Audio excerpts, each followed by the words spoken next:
Mesdames, Messieurs, auditeurs fidèles de la radio Sautin FM, vous faites bien de suivre les programmes. Merci, voici le journal et les titres. Montée des eaux dans la commune de Malanville, on en parle dans ce journal. Certains producteurs ont déjà vu leur l'eau submerger leur culture. C'est fini. Ces derniers ont les deux mains sur la tête comme pour demander un secours.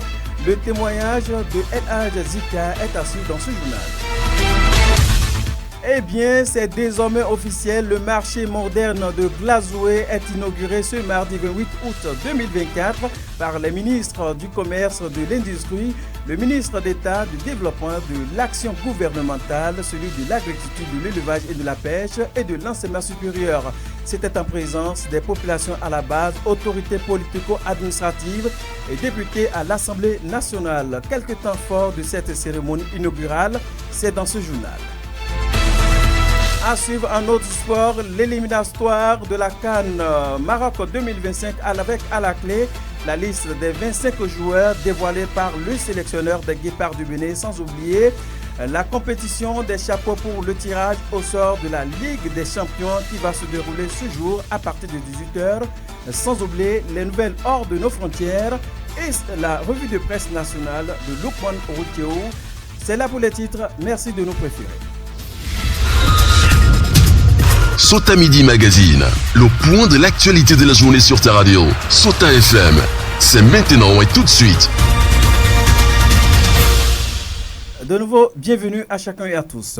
Construit sur une superficie totale de 6 hectares avec beaucoup d'autres compartiments pouvant l'animer, le marché moderne de Glazoué est inauguré officiellement ce mercredi 28 août 2024. Cet événement historique s'est déroulé en présence de plusieurs hautes personnalités du pays, notamment les ministres, députés, autorités préfectorales et communales, sans oublier les populations à la base. La cérémonie inaugurale a été marquée par 3 moments forts, à savoir la présentation des caractéristiques du marché, là aussi le discours inaugural et d'autres interventions. Suivez pour plus de détails les caractéristiques du nouveau marché moderne de Glazoué, l'un des plus grands du Bénin, avec Eunice Lossel Kinifort. Elle est directrice générale de l'Agence nationale de gestion des marchés, en abrégé ANAGEM. Le marché de Glazoué, d'une superficie totale de 6 hectares, est construit sur une aire de 26 000 m² et comprend 3 067 espaces de vente, dont 2 943 étals, 81 boutiques, 12 restaurants, 11 boucheries, 9 poissonneries, 11 magasins ainsi que des bureaux administratifs, des installations sanitaires et un système de sécurité incendie assurant son animation et son dynamisme.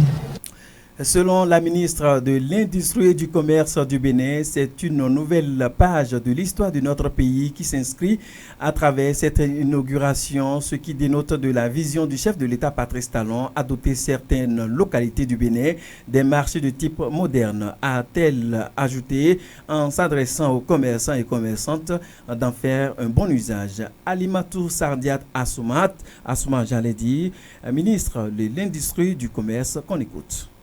Aujourd'hui, nous écrivons ensemble une nouvelle page de l'histoire de Glazoué. Nous célébrons l'aboutissement d'un rêve, celui de doter notre ville d'un marché moderne, à la hauteur de son dynamisme et de son potentiel économique. Ce moment est historique, non seulement pour Glazoué, mais aussi pour tout le Bénin. Il incarne la vision du chef de l'État pour un développement équitable et durable, où chaque région, chaque communauté se voit offrir les moyens de prospérer et de contribuer au rayonnement de notre nation. Vous avez à toutes les occasions la confirmation que la population de Glazoué et des collines ne s'est pas trompée en choisissant le président Patrice Talon comme gouvernail. Mesdames et messieurs, chers commerçants et commerçantes, ce joyau vous appartient. Il est conçu pour vous permettre de développer vos activités dans les meilleures conditions possibles. Vous êtes les principaux acteurs de ce marché. Et à travers votre travail quotidien, vous contribuerez non seulement à la prospérité de vos familles, mais aussi à l'économie de notre région et de notre pays. Je vous encourage donc à faire bon usage de cette infrastructure, à l'entretenir, à la valoriser pour qu'elle reste un moteur de croissance pour notre région. Dans son adresse, le ministre d'État, ministre du Développement et de la coordination de l'action gouvernementale, Abdoulaye Biotchane, a fait remarquer aux populations l'importance de ce marché qui se veut un carrefour régional et international d'échange entre les peuples, ce qui témoigne de l'engagement du gouvernement du président Patrice Talon à faire rayonner le commerce dans notre pays. Abdoulaye Biotchane qu'on écoute. Ce marché, qui est l'un des 3 plus grands du Bénin, occupe une place centrale dans la vie économique de notre pays. Il ne s'agit pas seulement d'un centre de commerce pour notre région, mais d'un carrefour régional et international où se rencontrent les cultures, les produits et les aspirations de nos peuples. Le marché de Glazoué est donc bien plus qu'un simple lieu d'échange. Il est une véritable vitrine du dynamisme économique de notre pays, le Bénin. Son influence dépasse les frontières de cette commune de Glazoué, attirant les commerçants et les acheteurs non seulement de notre région, mais aussi des autres pays que sont le Nigeria, le Togo et même le Niger et le Tchad. C'est ici que se tissent les liens économiques et culturels qui renforcent la position du Bénin sur la scène internationale. La modernisation de ce marché, rendue possible par les importants investissements du gouvernement, est la reconnaissance de son rôle stratégique dans notre économie. Nous avons compris que pour soutenir le développement de notre pays, il est impératif de doter nos infrastructures de moyens nécessaires pour répondre aux exigences d'un marché globalisé. Ce projet de modernisation de ce marché ambitieux témoigne là aussi de notre engagement, de l'engagement du gouvernement à promouvoir un commerce inclusif, compétitif et durable. Ces investissements ne sont pas qu'un simple acte économique. Ils représentent la vision du chef de l'État, le président Patrice Talon, pour un Bénin prospère, où chacun a les moyens de réussir. Le marché de Glazoué, dans sa nouvelle configuration, est prêt à accueillir les défis et les opportunités de ce siècle, à offrir aux commerçants un cadre sécurisé et moderne pour exercer leurs activités, et aux consommateurs une diversité de produits issus de nos terroirs et d'ailleurs.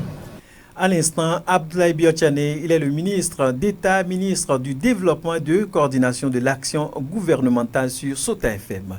De cette actualité, mesdames et messieurs, je voulais annoncer un titre. Montée des eaux, on en parle toujours à Malanville. Les dégâts s'observent déjà. Les champs sont inondés depuis quelques jours. Plusieurs producteurs pleurent la dévastation de leur culture. C'est le cas, par exemple, du périmètre risicole situé à l'entrée sud de la ville. Dans cette zone, plusieurs hectares sont parti sous la furie des eaux. El Hadj Zika est un producteur de riz. Il est victime de cette inondation. Voici son témoignage au micro de David Labo et de Modeste Siouto. Effectivement, j'ai au moins 2 hectares qui ont été inondés cette année. Mais il y a encore 2 hectares que j'ai fait la récolte avant l'inondation. Pour cela, les 2 premiers hectares qui ont été récoltés, je les ai semis en juin. Les 2 hectares que j'avais fait, comme je les ai dit, en juin, je les ai plantés. Au plus à son 12 jours, j'ai trouvé à récolter. Mais les 2 hectares inondés, je les fait tardivement. Je les fait tardivement compte tenu de l'année passée. Le niveau de l'inondation de notre côté n'a pas atteint au niveau de celle de cette année. C'est ça qui a fait que les 2 hectares qui ont été inondés ont péri. Ici, dans la commune, à tout moment, il y a des projets qui viennent nous dire qu'ils vont faire du travail avec nous. On les attend, ils ne viennent pas. C'est ça qui fait que souvent, on accuse des retards pour nos travail. Parce qu'ils n'ont pas de moyens pour vite commencer. On les attend, ils ne viennent pas. C'est ça qui fait que souvent, d'autres sont en retard pour la reproduction du riz et que si l'eau vient, il aura l'inondation. Quand il aura l'inondation, donc les champs vont partir. La production du riz à Malanville est l'un des poumons de l'alimentation du Bénin. C'est pourquoi El Hadj Zika prodigue ses conseils à l'endroit de tous les producteurs du riz de Malanville et profite de l'occasion pour lancer cet appel à l'endroit des autorités compétentes. Extrait de ses propos.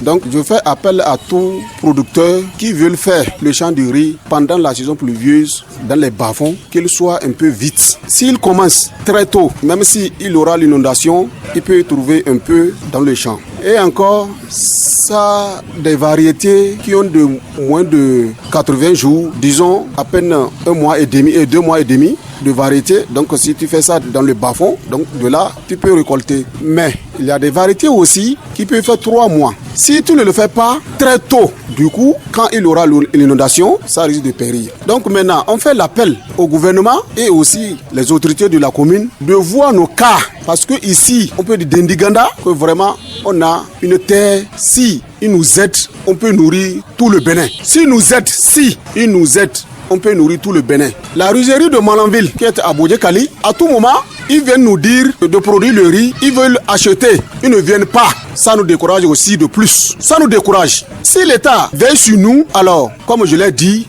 on peut nourrir tout le Bénin pour le riz local. Donc on fait appel au gouvernement de nous aider. C'est le même constat à Koti, dans ce village de Malanville.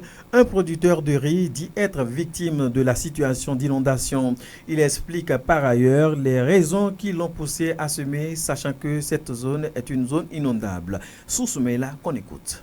L'année passée, l'eau n'était pas si abondante comme cette année. Dans un premier temps, le terrain, c'est pas un lieu que moi j'ai l'habitude de visiter, malgré que je suis de Koti. C'est un terrain que j'ai pris en location. Mais bien vrai, l'année passée, la personne qui a le propriété terrien, il a eu sa récolte l'année passée. Comme je suis allé pour pouvoir faire la location du terrain, les tiges du riz de l'année passée étaient même là. C'est ça même qui m'a encouragé pour pouvoir faire la location d'un contrat de 2 ans.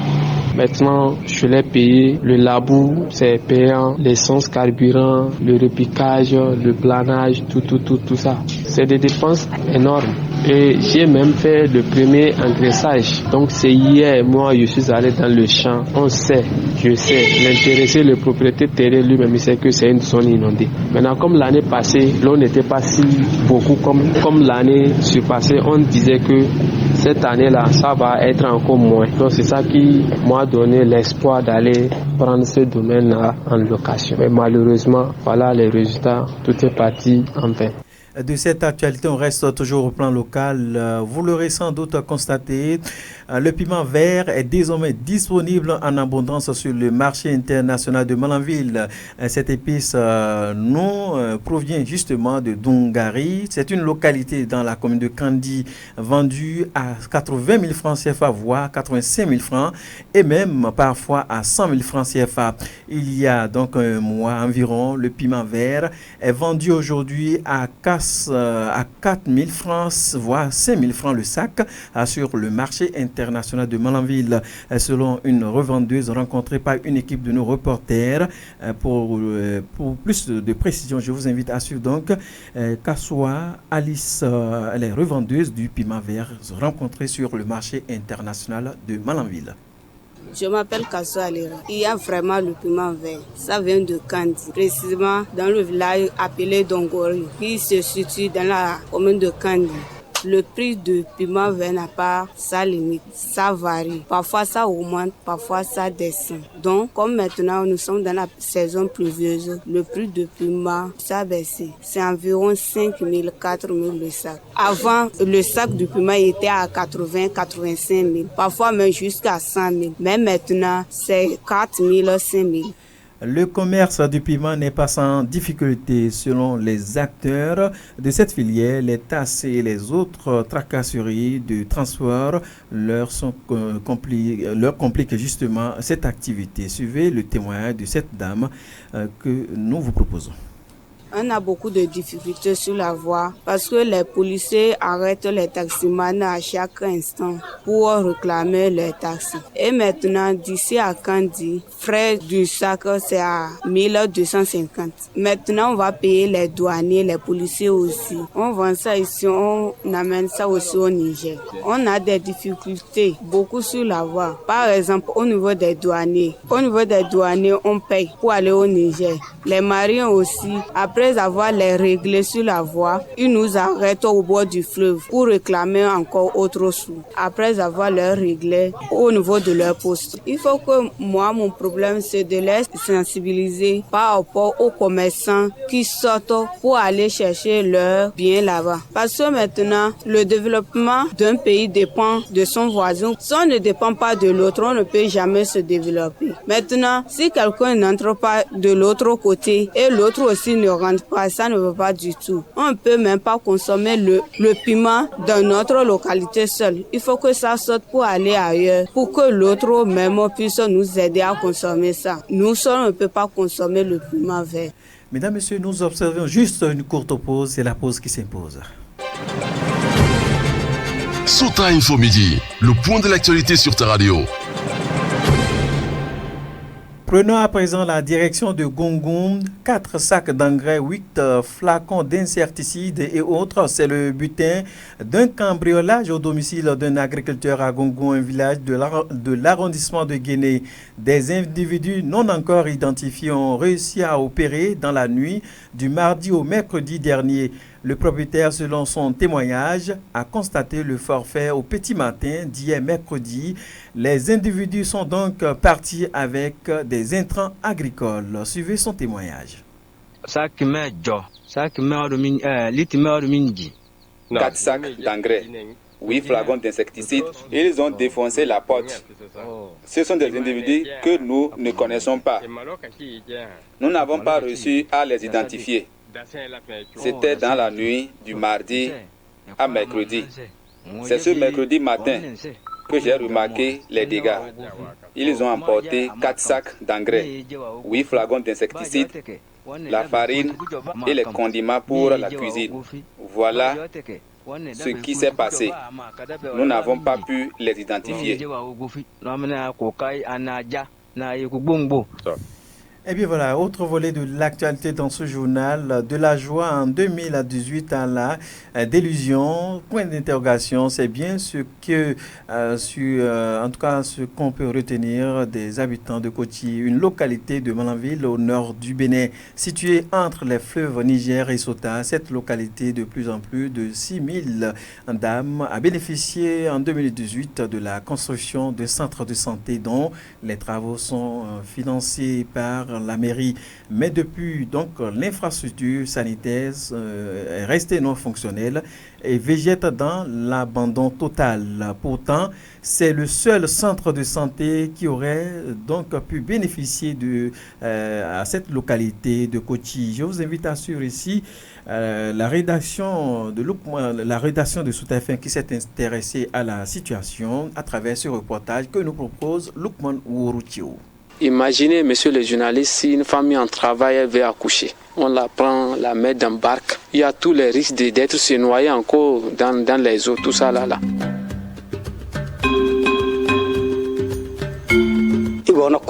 Koti, un village de l'arrondissement de Malanville Centre, mais totalement isolé par des cours d'eau.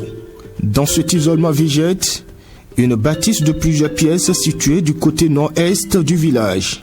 Il s'agit du centre de santé de la localité construit il y a 5 ans environ. Portes et fenêtres délabrées, les couches de peinture en pleine dégradation, le centre présente un aspect totalement abandonné, sans trace de présence humaine et envahi par des toits d'araignées à la grande déception des habitants. Sous Soumaïla en est un. Le centre de santé de Koti qui a été construit depuis 2018. Mais malheureusement, sa construction, le centre de santé n'a pas encore été inauguré. Pourtant, le besoin est présent et même pressant pour Koti. Zibo Bagnan est un producteur à Koti et nous confie quelques difficultés des habitants pour accéder aux soins de santé. Nous avons beaucoup de difficultés à Koti. Dans ce village, nous avons d'autres villages voisins. Eux tous viennent dans ce village quand ils ont les malades. Nous avons Koti Zeno, Tassi Ginde, Aousanké Tunga, Baïfari. Nos voies sont dégradées. Aujourd'hui, quand quelqu'un tombe malade dans notre village, il nous faut louer un tricycle pour le transporter. Arrivé au niveau du fleuve, il faut encore louer une barque. Voilà que maintenant, toutes les voies sont gâtées. Ça fait qu'aujourd'hui, quand on a une femme enceinte dans notre maison, on est découragé. Nous lançons vraiment un appel à l'endroit des autorités de la commune pour qu'elles nous aident à rouvrir le dispensaire de Koti, parce que nous ne pouvons plus aller jusqu'à Malanville à cause de la dégradation de nos voies. Les tricycles ne peuvent même pas circuler sur ces voies-là. Nous en avons vraiment besoin de l'aide. En cas d'urgence sanitaire, ces habitants sont livrés à eux-mêmes. La Providence devient leur rempart, d'où l'appel de Fatih Yakoubou, une ménagère rencontrée sur place. Avant qu'on ne quitte ici pour aller à Manaville, nos femmes enceintes souffrent beaucoup. D'autres accouchent, même en cours de route. Cela fait que nous n'arrivons pas toujours à faire consulter nos femmes enceintes. Nous souffrons beaucoup parce que nos voies sont toutes inondées. Les agents de santé nous demandent de venir faire consulter nos femmes enceintes. Tu es obligé de louer un tricycle et arriver au niveau de l'eau. Il faut prendre une barque pour traverser l'eau. Nous lançons un appel à l'endroit des autorités de la commune pour qu'elles nous aident à rouvrir le dispensaire de Kochi. Voilà que les tricycles ne peuvent pas venir à Kochi à cause de l'eau aujourd'hui.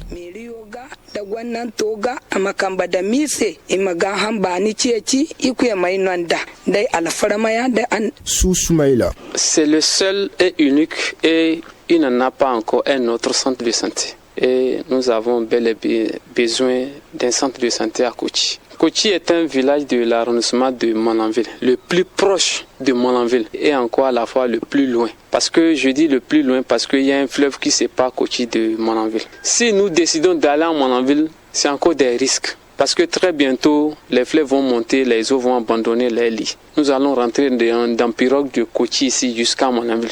Imaginez, monsieur le journaliste, si une famille en travail elle veut accoucher. Nous n'avons pas de centre de santé ici à Kochi. On la prend, la met dans barque. Il y a tous les risques d'être se noyer encore dans les eaux, tout ça là.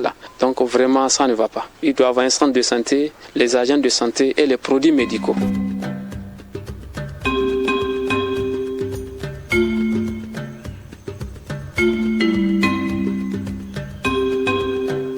Une, 2, 3, 4 et même 5 années sont passées, un centre de santé construit sans être exploité. Où se situe donc le goulot d'étranglement?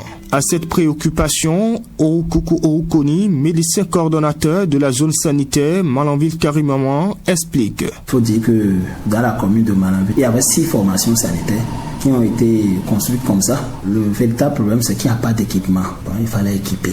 Et également le personnel. Donc il y avait 6 formations sanitaires comme ça. En réaction, l'hôtel de ville reconnaît la situation mais parle plutôt du manque de personnel sanitaire.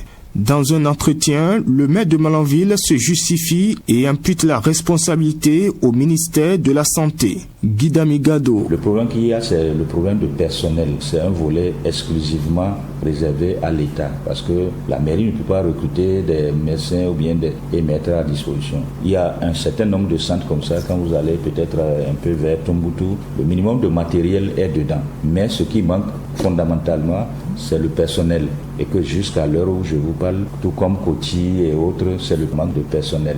Alors on a plusieurs fois écrit pour demander donc l'intervention de l'État, le ministère de la Santé, pour que ces centres-là soient pourvus de personnel afin de les ouvrir, mais ça n'a pas encore abouti. Et jusqu'à quand va encore durer l'inexploitation de l'infrastructure sanitaire? Rien n'est précis dans des réactions. Donc le deadline, c'est en fait l'État qui va pouvoir donc nous dire quand est-ce qu'il va prendre les dispositions pour que tout ce qui est centre non fonctionnel, que ça soit pourvu donc de personnel à telle date pour que donc les centres commencent par donc à ouvrir donc leurs portes. Il est donc clair que l'horizon semble encore chargé d'incertitudes quant au fonctionnement du centre de santé de Kochi. En attendant un éventuel brin d'espoir, les habitants de Kochi continuent de porter leur croix pour accéder aux soins de santé publique, pourtant un droit constitutionnellement garanti. Eh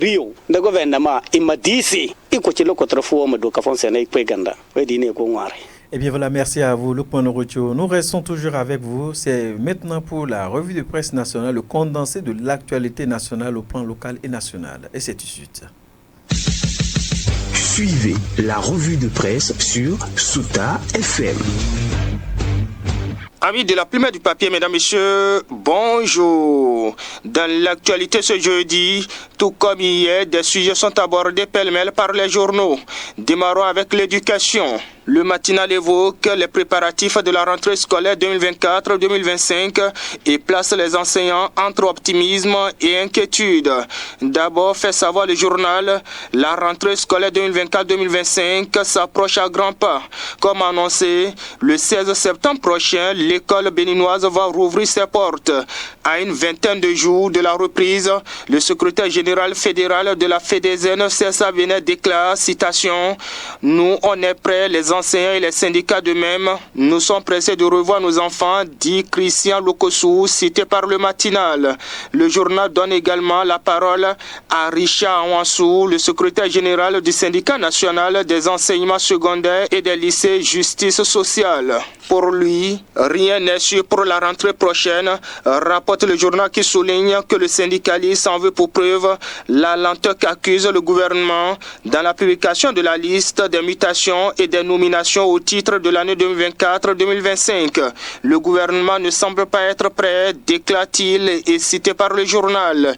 De toute façon, Fraternité note que l'heure est aux prévisions et aux calculs pour les parents d'élèves. Ceci afin de faire face aux différentes dépenses de la rentrée.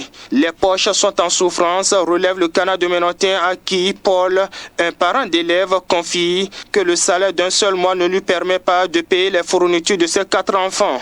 À l'approche de la rentrée scolaire, je me sens stressé car il faut que je fasse tout possible pour que les enfants aillent à l'école, confie-t-il à mon confrère. Alors, rentrée scolaire 2024-2025, la course aux fournitures, la bourse en souffrance, déduit en gros titre le journal. Et d'une rentrée à une autre, le potentiel annonce que la rentrée gouvernementale est prévue pour le lundi prochain. Car, informe le journal, après plusieurs semaines de vacances passées en Europe, le chef de l'État est rentré au Bercail.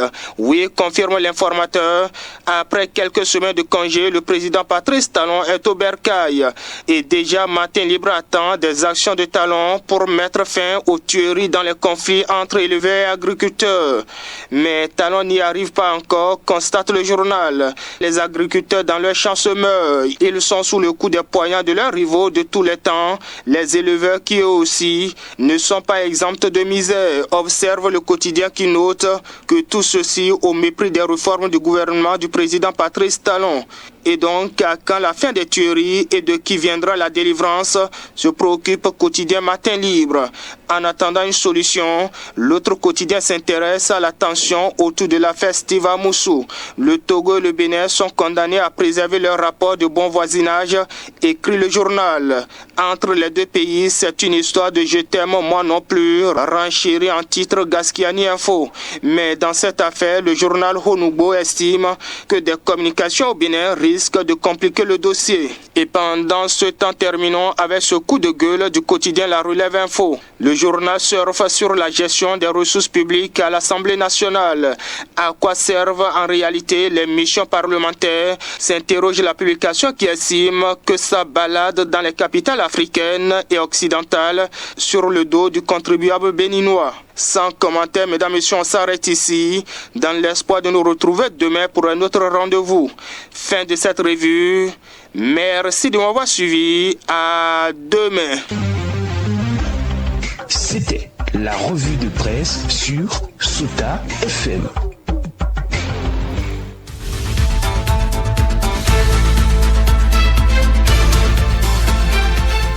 Et bien voilà, fin de ce journal. Mais avant de prendre congé de vous, voici le rappel de l'essentiel en titre. Nous avons parlé dans ce journal de la montée des eaux dans la commune de Malanville. On en a parlé justement. Les producteurs ont vu déjà l'eau surmerger leur culture. C'est fini pour ces derniers. Les deux mains sur la tête comme pour demander un secours. Le témoin de El Hadj Zika dans ce journal, vous l'avez suivi. Eh bien, c'est désormais officiel, le marché moderne de Glazoué est inauguré ce mercredi 28 août 2024 par les ministres du Commerce et de l'Industrie, le ministre d'État du Développement et de l'Action gouvernementale, celui de l'Agriculture, de l'Élevage et de la Pêche et de l'Enseignement supérieur. C'était en présence des populations à la base, autorités politico-administratives et députés à l'Assemblée nationale. Vous avez suivi les précisions dans ce journal. À la boucle, c'était donc Lukman Ouorouchio dans sa revue de presse nationale, sans oublier le reportage qu'il nous a proposé. C'est là, mesdames, messieurs, merci de nous avoir suivis. Collaboration technique, on retrouve Moudjaïdou Orulo. À l'édition, Ousmane Tinola, à la présentation, Bruno Gakli, c'est mon nom. Merci à toute l'équipe de la rédaction pour la réalisation de cette demi-heure d'information. Portez-vous bien.